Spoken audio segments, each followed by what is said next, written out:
Welcome to the Week Ahead, a podcast by SBM Intelligence. I'm your host, Veronica Pana Igube. Every Saturday, we explore stories that are shaping the African continent. Thousands of Nigerians who fled to Chad due to the Boko Haram insurgency have started returning to Maiduguri, Borno State. The state government has established a temporary camp, facilitating their gradual reintegration into their ancestral communities. Governor Babagana Zulum recently led a high-level delegation to Baga Sola, Chad, to oversee the repatriation of 7,790 refugees across 1,768 families. What challenges might these returnees face as they reintegrate into their communities? Nigeria is preparing to conduct its first national population and housing census since 2006, incorporating biometric and digital technology. President Bola Tinubu met with the Nigerian Population Commission to emphasize the for accurate data for employment, agriculture, and food security planning. He pledged to align the census budget with economic realities. How can Nigeria ensure the credibility and accuracy of the upcoming census? A South African court dismissed claims of a white genocide, saying they are false and not backed by crime data. This contradicts statements by the President of the United States, Donald Trump, and Elon Musk. The court also blocked a $2,100,000 donation to a white supremacy group, calling it illegal and harmful. Crime statistics shows that one farmer was killed in recent farms attack, while women and children face much higher murder rates. Confidence McHenry, security analyst at SBM Intelligence, will be joining us today for insights on these critical stories. Welcome, Confidence. Hello, Veronica. Good morning. It's great to be here once again. It's always great to have you. Um, it's really a welcome development as we are witnessing the return of Nigerian refugees to Maiduguri, Borno State. They had fled due to Boko Haram insurgency. What is the current situation in Borno, and why are we just witnessing this heavy wave of returnees back into the country? Okay, so one of the things we have to understand in the first place for context is that the situation that pushed these refugees out of their ancestral homes in the first place. So, when we talk about the situation in the northeast, we always refer to the Boko Haram insurgency and and the likes. But I think it's a lot more multifaceted than that. We added to the conflict. We have things like climate change. So, for instance, one of the key indicators of how climate has really changed in the region is the Lake Chad, which for some time up till about 2018, 2019, the size of the lake kept dwindling, overfishing, overgrazing, climate change, and everything affected it. So people's livelihoods were lost, and many people who decided to leave farming went into cattle, and cattle herding. They were also faced with challenges from cattle rustlers as well as Fulani headsmen, and so many other challenges. So it was a fertile ground for Boko Haram to thrive because many people were displaced economically and the like. So when the conflict began at its peak or at its start in 2010, it was going to be devastating. In the time since then, we've had Nigerian refugees scattered across the neighborhood and the region. We've had refugees in Chad, we've had them in Niger Republic, we've had them in Cameroon and the likes. So at the moment, we have about 21,974 Nigerian refugees in Chad. We have 125,788 refugees in Cameroon. And the highest number of Nigerian refugees outside the country is in Niger, where we have about 245,516 of them. So, the one of the things we have to note is in the first place, number one, not all of these refugees are from Borno State. Number two, there's a difference between a refugee and an IDP. So a refugee is somebody who is fleeing violence or conflict or displacement um, from a country and is seeking refuge in another country. An IDP is someone who is fleeing any of these things but still remaining in this country, in the country where it's coming from. So the Borno State government is trying to take these people back, especially those ones that are from Borno State, that are scattered abroad, the neighborhoods, to bring them back to resettle them in the state. But the challenge is not necessarily going to be in in the feasibility of the plan, but in terms of how much security or how much safety the state government has been able to buy for them. That's interesting. But so now that they are coming back and they are having the temporal shelter for them, what are some of the specific social, economic, and security challenges that they may face as they return back to their communities? And how can the government, mitigate them? So there are several. The first is, I'll take the first bucket, which is security. The situation in Borno State has not really improved since the last efforts by the state government to close IDP camps in the state and then to repatriate people to to their homes where they were displaced from. The concerns there was that Boko Haram was not really defeated to the point that they are unable to launch large scale attacks. So the military and the Borno State government decided that Boko Haram has been significantly defeated, and so there's no need for the states to keep maintaining IDP camps across the state. So a lot of them were repatriated against popular advice, and true to the security concerns, the attacks continued. At the moment, we are having two factions that are nearly at par. I'm talking about Boko Haram factions that are nearly at par in terms of power between each other. We have the GAS faction and we have the faction aligned with the Islamic State, and they've improved. At the time when Shekar was killed, who was leader of the JS faction, we thought that his faction was going to be a ragtag, knee bending faction that was going to be subservient to the Islamic State. Nowadays, they're even taking the fight to the Islamic State. And beyond taking the fight to the Islamic State, they are increasingly attacking military positions, also attacking civilians with almost the same gusto as Islamic State.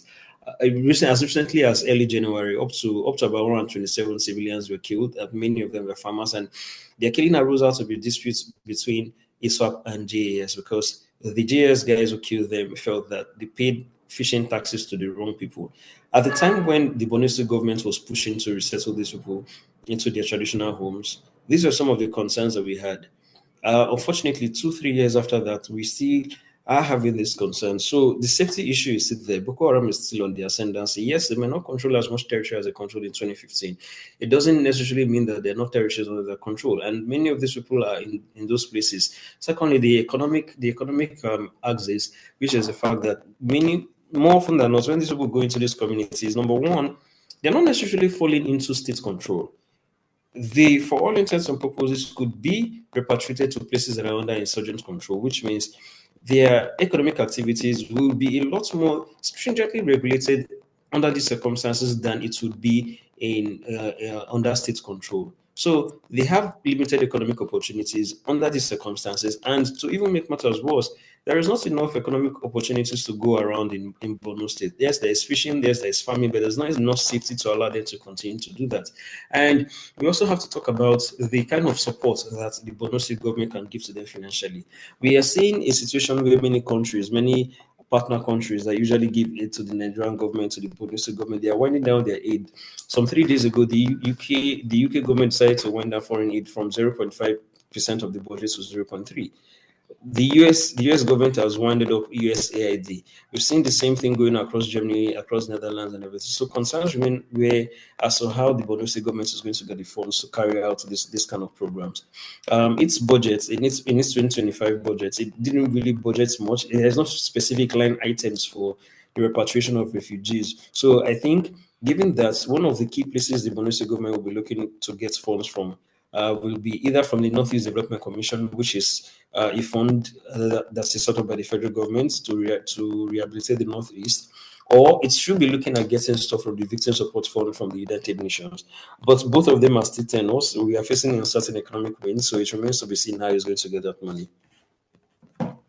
So, I mean, you mentioned that the returnees are not only from Borno and Maiduguri state. Do you think that this step is like a step that other states within that region should, you know, follow? And what lessons can Nigeria as a whole learn from this post-conflict reintegration program to ensure that, we ensure that the safe and dignified return of refugees back into the country? I'm sorry, please say that again. Okay. So I was saying that in your conversation, you had mentioned that some of the returnees coming are not only from Maiduguri, Borno State. So I'm saying that other states in the region who were affected by Boko Haram insurgency can take a hint or a lesson from them in the reintegration program. Now, Yeah. lessons can other states and Nigeria as a whole learn from this in ensuring that there's a plan or a strategy for post-conflict reintegration and also to ensure that they are safe and dignified returns of our refugees. Okay, so one of the first things we have to understand is that if we don't take care of our own people, nobody else would. Before the coup in Niger, some 2 years ago, the Niger government was actively taking care of Nigerian refugees across the border. They set up economic opportunities for them, giving them support and everything. I think it was one of the reasons why people in the north actively Sorry, opposed there's to. there's an echo, so we can't hear you clearly. I don't know. I didn't do anything to my audio, so I don't know why you're hearing an echo. Um, what do we do now? Hmm.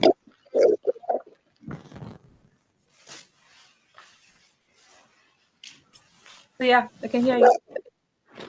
Okay, so I was saying that it's a lesson for many aspects of the Nigerian government and the states, in the sense that if you don't take care of your own people, other people won't. The closest that we've had to other people taking care of our own people with intention is the Niger government before the coup in 2023, where Mohamed Bazoum's government actually took care of Nigerian refugees in Niger, integrated them into economic opportunities within the places where they were camped in southern Niger.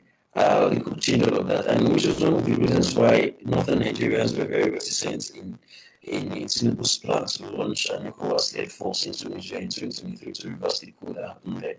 But apart from that, I think it would be, since we're talking about safety, Borno is the most unsafe state in the northeast. As I mentioned earlier, the refugees are across the border, not only from Borno State. Many of them, the peak of the insurgency in 2013, between 2013 and 2015, were from Taraba, were from Adamawa, were from Yobe. So, yeah, of course, many of these people, maybe some of these states, especially Yobe, have elements of Boko Haram, but there are spaces in the southern houses of these states that are safer, for habitation. So the question is, even if these governments want to take in their people, how do they carry out this thing? How do they carry out this program to ensure that the people who fled their communities in the northern parts of the states, if they try to research them in other parts of the states, do not clash with the people who are already there? Kind of social and political cohesion that should be taken into account is something that the state governments really needs to sit down. So it's not necessarily only about scoring points on in the media saying we've repatriated our people, but how would you integrate them into society? It's a lot more work that needs to be done, and I think it's time for the governors to stand up to their responsibilities and start putting in place this kind of programs. Okay. So let's move over. Nigeria is going to have a population and housing census. I mean, we haven't done that since 2006. Now, given the historical challenges of census exercises in Nigeria, what mechanisms should be put in place to prevent data manipulation and also political interference in the process? Um, I'm trying to, the cynical part of me.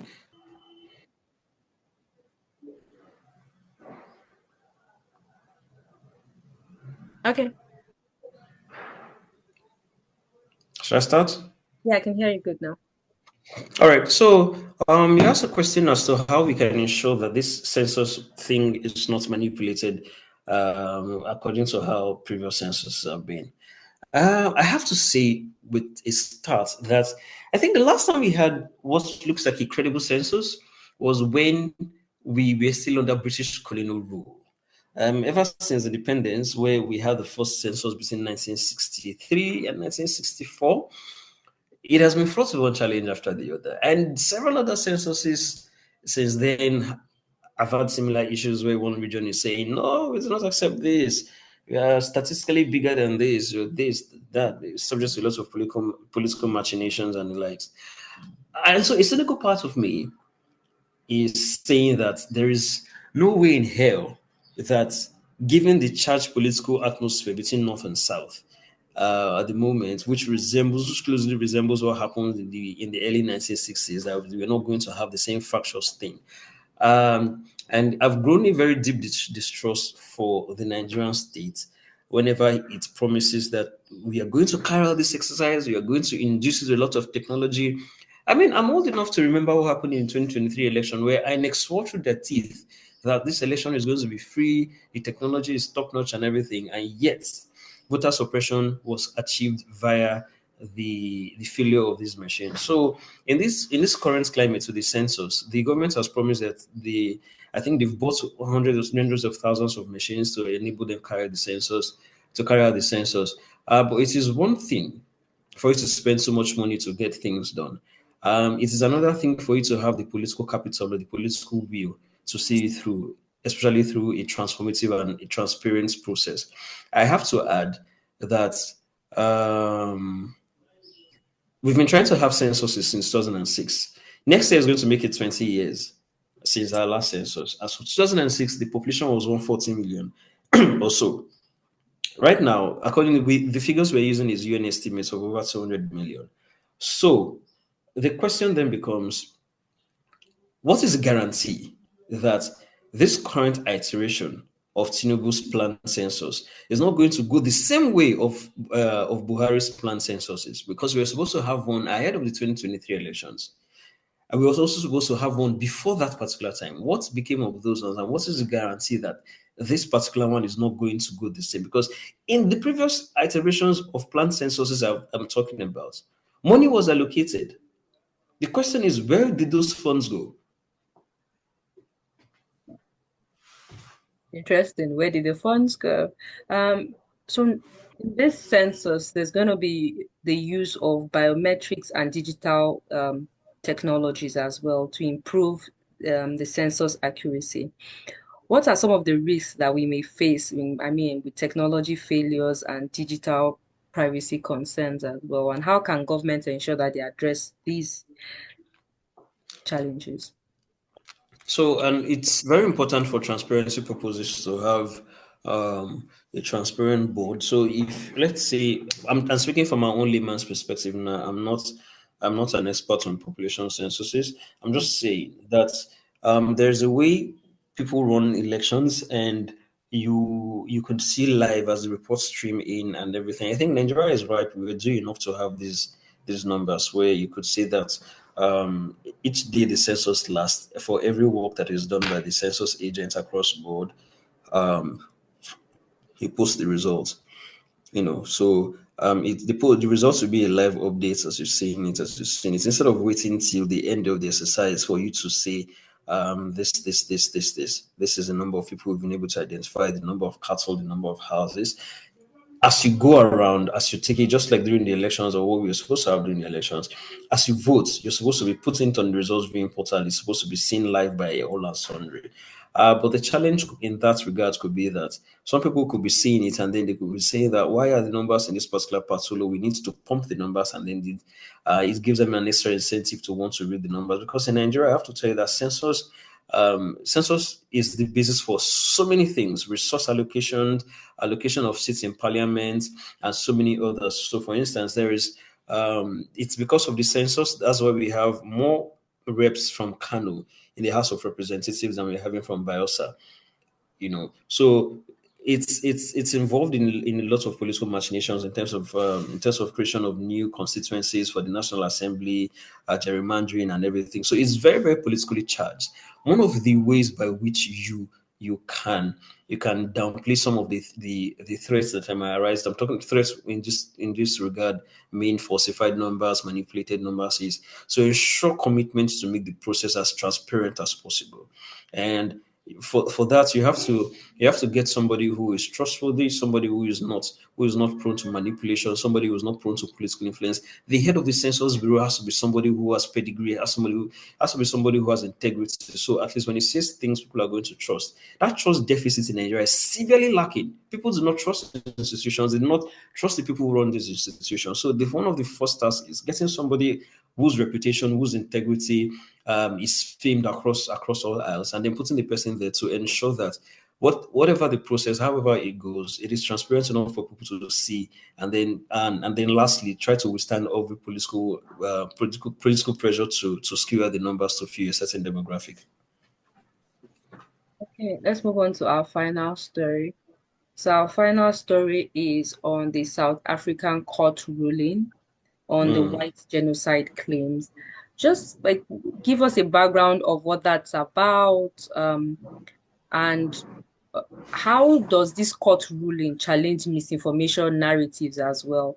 And what role do media and international actors play in shaping perspectives? So a little bit of background.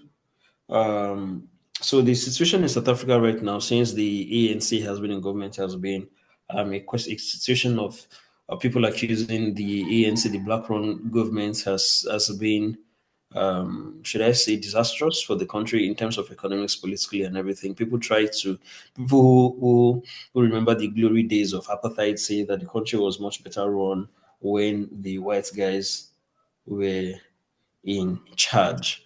And so things have gone down. The social metrics and everything has really gone down. So of course it's leading to a lot of resentment, it's leading to a lot of recriminations and the likes. But in this present case, there has been agitation in the country that much of the country's wealth is centered at the hands of the white people. And white people have not been in office, they've not really been at the helm of affairs since Mandela got out of prison in 1994. There is this economic disparity between the blacks, who are the majority of the country, and the whites, who are about 10 to 13% of the country. Now, in this case, there is a land reclamation and expropriation thing going on in South Africa that's the Afrikaners, which is the umbrella term for the white minority in South Africa, are saying that it's a ploy for the government to dispossess them of their land, to dispossess them of economic security and the like. So they've sort of formed a number of NGOs that the that have gotten international acclaim, so much so that they've appealed to Elon Musk, who is currently the head of the Department of Government Efficiency in the US. And Elon Musk has incorporated Donald Trump to slap sanctions on the country in terms of removing them from certain programs.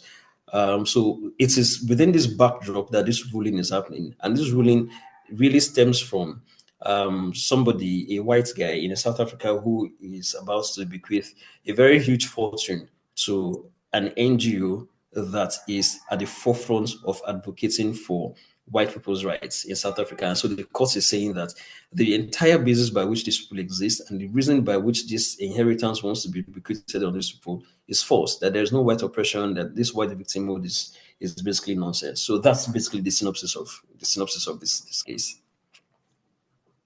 It's interesting that our listeners can get a full understanding of the situation as well, um, through your explanation. But what are the broader implications of blocking financial support to extremist groups, and how can similar legal frameworks be applied by other countries? So how can other countries take a hint from South Africa and try to block the support of extremist groups? Okay, so I think this ruling is a blow. It sort of aligns. It is a blow to the groups, the white settler groups, and many of them who have formed some of these organizations. Chief of them, which is a free forum, and so it's sort of an alignment with the ANC's narrative that there's no such thing as white victim, there's no such thing as white oppression, and all of this thing is just white victimhood that people are trying to use to gain international sympathy. So it's a major ruling, and I do think that it sets a precedent for in the future for any kind of judicial process that might arise at this kind of a thing.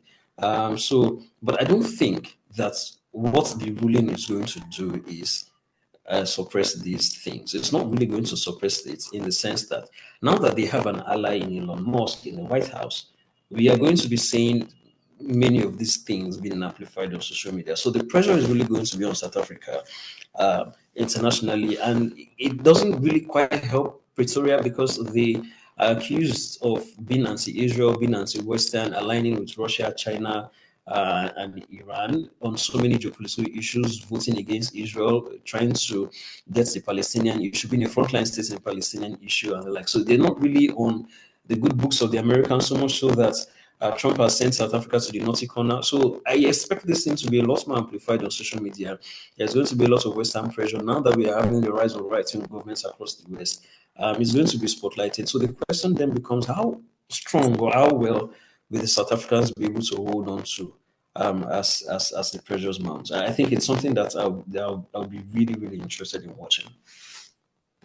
Thank you very much. That concludes today's episode. Thank you, Confidence, for being with us and sharing your thoughtful insights that made this conversation very much engaging. Um, No. To all our listeners, this podcast is by SBM Intelligence. You can access our podcast by searching for SBM Intelligence anywhere you find podcasts. Don't forget to subscribe if you are yet to. Please like, share, and drop a comment in the comment section. For deeper insights into our work, visit our website at sbm.com. Remember to connect with us on our social media platforms. You can find us on X, Facebook, Blue Sky, and LinkedIn at SBM Intelligence. Thank you for tuning in to the week ahead. Join us next Saturday for more updates shaping the African continent.